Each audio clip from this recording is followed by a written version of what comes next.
नमस्कार मेरे किसान साथियों, मैं अभिषेक त्यागी एक बार फिर हाजिर हूं आपके लिए एक और नई वीडियो और नई जानकारी लेकर। मैं आज साथियों, आज की जो वीडियो होने वाली है वो हमारी होने वाली है सरसों की बिजाई को लेकर। साथियों, सरसों की बिजाई का उपयुक्त समय चल रहा है। धान काटने के बाद ज्यादातर पश्चिमी उत्तर प्रदेश में, हरियाणा में, पंजाब में या हमारा रुद्रपुर क्षेत्र में हर जगह पे सरसों की बिजाई का इस समय उपयुक्त समय चल रहा है। तो साथियों, सरसों की बिजाई के लिए जो तीन महत्वपूर्ण बातें होती हैं, आज तीनों बातें आपको बताने वाला हूं कि अगर इन तीनों बातों का आपने प्रयोग कर लिया, इन तीनों बातों को अपने ध्यान में कर लिया, तो कहीं ना कहीं आपका उत्पादन इस साल बम्पर उत्पादन होने वाला है। साथियों, सबसे पहले जो उत्पादन के बारे में बात बताऊंगा, सरसों की बिजाई में जो तीन चीजें होती हैं साथियों, सबसे पहले होता है खेत की तैयारी, समय और साथियों बीज, कौन सा बीज डाला जाए। तो सबसे पहले साथियों समय बता दिया जाता है। ये जो इस समय चल रहा है साथियों, 5 अक्टूबर से लेकर 20 अक्टूबर के बीच का जो समय होता है, तो सबसे उपयुक्त और सबसे परफेक्ट समय माना जाता है सरसों की बिजाई के लिए, पश्चिमी उत्तर प्रदेश हो या भारत का कोई सा भी हिस्सा हो। लेकिन साथियों, कहीं और इसमें भी जो सबसे उपयुक्त समय है वो 10 अक्टूबर से लेकर 20 अक्टूबर के बीच में अगर हमने अपनी सरसों की बिजाई कर दी तो हमारा इस साल उत्पादन बम्पर होने वाला है साथियों। और अगर हम 20 तारीख से जैसे ही ऊपर जाते हैं तो कहीं ना कहीं पर डे के हिसाब से हमारा उत्पादन साथियों चाहे 1 किलो ही कम हो, कम निकलता चला जाएगा, फिर हम उसे पछेती बुआई में मान सकते हैं। तो सबसे उपयुक्त समय है 10 अक्टूबर से लेकर 20 अक्टूबर तक। और अब साथियों नंबर 2 पॉइंट जो आता है, नंबर 2 पॉइंट पे आपको बता देता हूं कि नंबर 2 पॉइंट होता है साथियों खेत की तैयारी। खेत की तैयारी सबसे महत्वपूर्ण चीज है। खेत की तैयारी करते समय साथियों बिना पलेवा के आप कभी भी सरसों की बिजाई ना करें। पहले अपने खेत को पूरी अच्छी तरह से जुताई करवा लें रूटावेटर के द्वारा। उसके जितने भी अवशेष बचे हुए हैं पिछली फसल के, आपके सभी पूरी तरह नष्ट कर दिए जाने चाहिए। उसके बाद साथियों पलेवा उसमें जरूर होना चाहिए।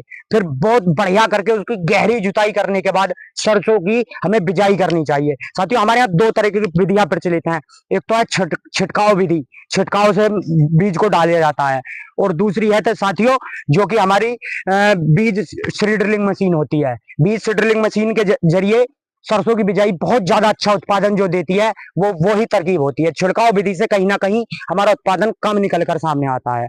और साथियों अब आपको बता देता हूं मैं, इसमें जो मैंने तीसरा पॉइंट है, सबसे मुख्य पॉइंट है साथियों बीज का चुनाव।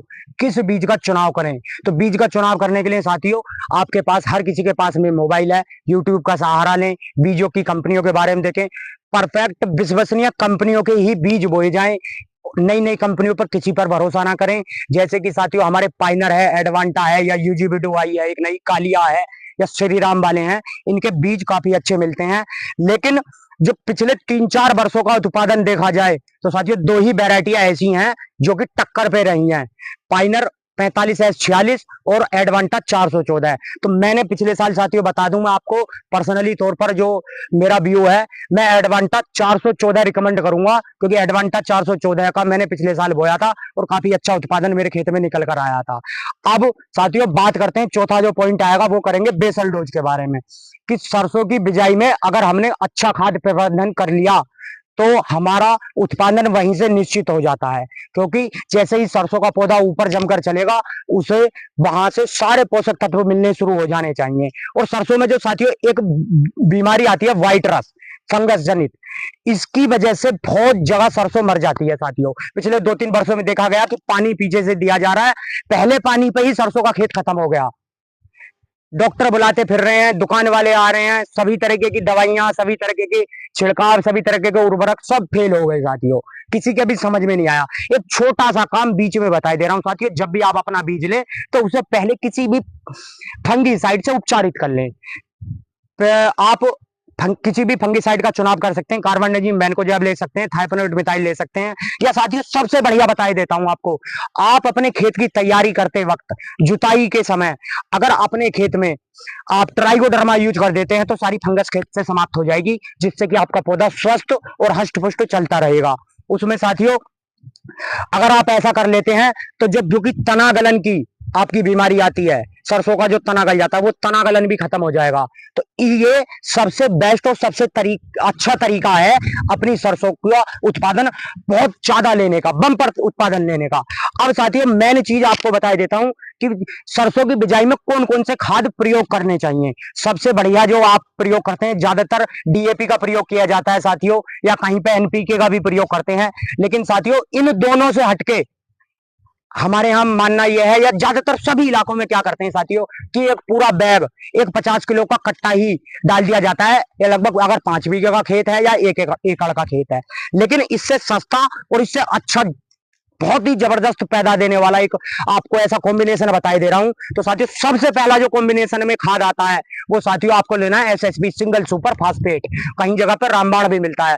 तो सिंगल सुपर फास्फेट का अगर आप प्रयोग करते हैं, उसमें सिंगल सुपर फास्फेट का आपको 1 एकड़ की डोज बता रहा हूं साथियों, 1 एकड़ की डोज के लिए 70 किलो लेना है आपको सिंगल सुपर फास्फेट, और उसी में आपको लेनी है 30 किलो डीएपी। अभी ये हमारे 2 कॉम्बिनेशन हो गए साथियों। अब आपको क्या करना है कि उसमें एमओपी लेनी है साथियों, म्यूरेट ऑफ पोटास, जो कि बहुत ही मुख्य भूमिका निभाती है। म्यूरेट ऑफ पोटास लेनी है आपको साथियों 20 किलो, और उसी के अंदर सर साथियों आपको बेंटोनाइट सल्फर मिला लेनी है। आप बेंटोनाइट सल्फर का 5 किलो का प्रयोग कर सकते हैं 1 एकड़ के लिए। तो ये आपके खाद हो गए single super phosphate, SSP, DAP, muriate of potash और बेंटोनाइट सल्फर, जो कि दानेदार दाल वाली सल्फर आती है। इसका प्रयोग आप अपने उसमें करें और साथियों इन सबको मिलाकर बिखेर दें। उसके बाद साथियों एक बहुत छोटी सी चीज आपको कर लेनी है अगर बम्पर उत्पादन लेना है, कि आप 20 किलो प्रति एकड़ के हिसाब से यूरिया, इन उर्वरकों को बिखेरने के बाद 20 किलो यूरिया का छिड़काव ऊपर से कर दें, और तब अपने आप यूरिया उनके साथ नहीं मिलाना, क्योंकि साथियों पानी बना देगा यूरिया। तो आपको क्या करना है कि पहले इन उर्वरकों को बिखेरने के बाद यूरिया का जो छिड़काव करना है 20 किलो का, वो पीछे से के अंदर कर देना है। साथियों यकीन मानना इस बार आपका उत्पादन बहुत ज्यादा होने वाला है। ना कोई रोग आएगा, ना कोई ही आपके सरसों में दिक्कत आएगी। इतनी ज्यादा फलियां होंगी कि साथियों ऊपर की तरफ से भी फलियां बहुत ज्यादा निकल जाएंगी। और ज्यादातर देखा जाता है कि पाले के समय में, जनवरी के महीने में पाला इतना असर दिखाता है सरसों के ऊपर। अगर आप इतने सारे पोषक तत्व, ये सारे उर्वरक एक साथ मिलाकर डालते हैं और उसमें बेसल डोज में ही डालते हैं साथियों, तो कहीं ना कहीं पाले का असर पूरी तरह से आपके सरसों से समाप्त हो जाएगा। एक पाला ही ऐसी चीज है जो सरसों की फसल को सबसे ज्यादा प्रभावित करता है। तो धन्यवाद साथियों, मिलते हैं आगे की वीडियो में। जय हिंद।